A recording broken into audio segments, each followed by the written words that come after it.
ಮನೆ ಡೈರೆಕ್ಟರು ಅಂದರೆ ಲಂಡನ್ನಿಂದ ನೀವು ತರಬೇತಿ ಪಡೆದು ಬಂದಿದ್ರು ಸಹ ಇಲ್ಲಿನ ಒಂದು ಶೂಟಿಂಗ್ ಮತ್ತೆ ರಾ ಸ್ಟೋರಿ ರಾ ಲೊಕೇಶನ್ಸು ಹೇಗಿತ್ತ ಎಕ್ಸ್ಪೀರಿಯನ್ಸ್?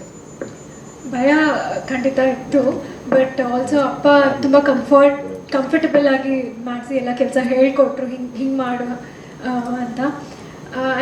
ಕಲ್ತ್ಕೊಂಡು ಬಂದಿರೋದು ಒಂದಾದರೆ ಇಲ್ಲಿ ಸೆಟ್ಟಿಗೆ ಬಂದು ಕಲ್ತಿರೋದು ತುಂಬ ಇದೆ. ಅಲ್ಲಿ ಏನಿದ್ರು ಕ್ಯಾರೆಕ್ಟರ್ ವರ್ಕ್ ಹೇಗೆ ಅಂತ ಹೇಳ್ಕೊಡ್ತಾರೆ, ಬಟ್ ಇಲ್ಲಿ ಬಂದಮೇಲೆ ಇಲ್ಲದೆ ಒಂದಷ್ಟು ಕಲಿಯುವಂಥದ್ದು ಇರುತ್ತಲ್ಲ, ಸೊ ಅದು ನನಗೆ ಎಂಟೈರ್ಲಿ ಲೊಕೇಶನ್ಸಿಂದ ಹಿಡಿದು ಪ್ರತಿಯೊಂದು ಸಹ ನಾವು ಮಾಡಿರೋ ಪ್ರತಿಯೊಂದು ದಿವಸದ ಶೂಟು ಎವ್ರಿಥಿಂಗ್ ನನಗೆ ಎಲ್ಲ ಹೊಸ ಎಕ್ಸ್ಪೀರಿಯನ್ಸಸ್. ವಿಜಯ್ ಸರ್, ಅಂದರೆ ನೀವು ಒಂದಷ್ಟು ಈ ಹಾಡು ಇನ್ನೊಂದು ಹಂತಕ್ಕೆ ತಗೊಂಡೋಗಿದೆ. ಸೊ ಈ ಇಂಗ್ಲಿಷ್ ಲಿರಿಕ್ಸ್ ಮತ್ತೆ ಜಾನಪದ ಹಾಡು ಇದೆರಡನ್ನು ಮಿಕ್ಸ್ ಮಾಡಬೇಕು ಅಂತ ಹೇಗೆ ಅದು ಹೆಂಗೆ ಶುರು ಆಯಿತು? ಅಂದರೆ ನನ್ನ ಅಪ್ರೋಚ್ ಏನಂತಿದ್ರೆ ಸರ್, ನಾನೊಂಥರ ಸರ್ ಮೂವಿಗೆ ಒಂಥರ ಸ್ಟೂಡೆಂಟಾಗಿ ಹೋಗ್ತೀನಿ. ಯಾಕಂದರೆ ನನಗೆ ತುಂಬ ಹೊಸದು ಕಲಿಯೋಕ್ಕೆ ಸಿಗುತ್ತೆ. ಅಂದರೆ ಈಗ ಈ ಮೂವಿಲಿ ನಾನು ಮಹದೇಶ್ವರ ಸ್ವಾಮಿ ಅದೇ ಬೆಟ್ಟದ ಫೋಕ್ ಸಾಂಗ್ಸ್ ಸಿಕ್ತು. ಸೊ ಬಟ್ ಅದನ್ನ ಹೇಗೆ ಪ್ರೆಸೆಂಟ್ ಮಾಡೋದು, ಅಂದರೆ ನಮ್ಮ ಮೂವಿಗೆ ಅದನ್ನ ಅಲೈನ್ ಮಾಡಿ ಹೇಗೆ ಪ್ರೆಸೆಂಟ್ ಮಾಡೋದು ಅಂತ.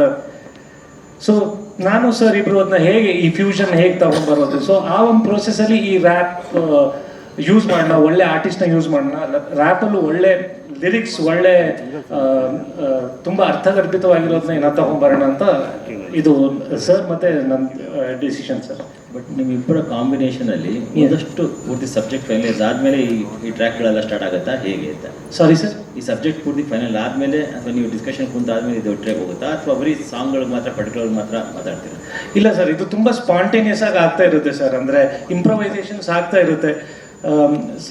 ಕೆಲವೊಂದು ಸರಿ ಬ್ಯಾಕ್ಗ್ರೌಂಡ್ ಸ್ಕೋರ್ ಮೇಲೆ ವರ್ಕ್ ಮಾಡಬೇಕಾದ್ರೆ ಹೊಸದಾಗಿ ಉಟ್ಕೊಳ್ಳುತ್ತೆ. So very spontaneous decision sir. ತುಂಬ ಇಂಪ್ರೊವೈಸ್ ಮಾಡ್ತಾ ಇರ್ತೀವಿ. ದ್ಯಾಟ್ ಇಸ್ ಅ ಮ್ಯಾಜಿಕ್ ಅಲ್ವಾ? ಅಂದರೆ magic creator sir student of music. ಹಿಂಗೆ ಬರಬೇಕು, ಹಿಂಗೆ ಇದು ಮಾಡಬೇಕು ಅಂತೆಲ್ಲ. ಸೊ ಅವ್ರ ಡೈರೆಕ್ಷನ್ ಸ್ಟೈಲ್ ಹೆಂಗೆ ಅನಿಸ್ತಾ ಇದೆ ಅಂದರೆ ಪ್ರತಿಯೊಂದನ್ನು ಹೇಳ್ಕೊಡ್ತಾರೆ, ನಿಮ್ಗೆ ಹಿಂಗೆ ಬರಬೇಕು, ಹಿಂಗೆ ಇರಬೇಕು ಅಂತ ಪಾಯಿಂಟ್ ಟು ಪಾಯಿಂಟ್. ಅದು ನನಗೆ ಆ್ಯಕ್ಟ್ ಮಾಡೋಕ್ಕೆ ಇಲ್ಲ ಫೈಟ್ ಮಾಡೋಕ್ಕೆ ತುಂಬ ಈಸಿ ಆಗುತ್ತೆ. ಈಗ ವಿಜಯ್ ಸರ್ದು ಒಂದು ವರ್ಷ ಗಟ್ಲೆದು ಇದು ಎಕ್ಸ್ಪೀರಿಯನ್ಸ್ ಇದೆ ಆ್ಯಕ್ಟಿಂಗಲ್ಲಾಗಲಿ, ಫೈಟಿಂಗಲ್ಲಾಗಲಿ, ಆಮೇಲೆ ಡೈರೆಕ್ಷನಲ್ಲಾಗಲಿ.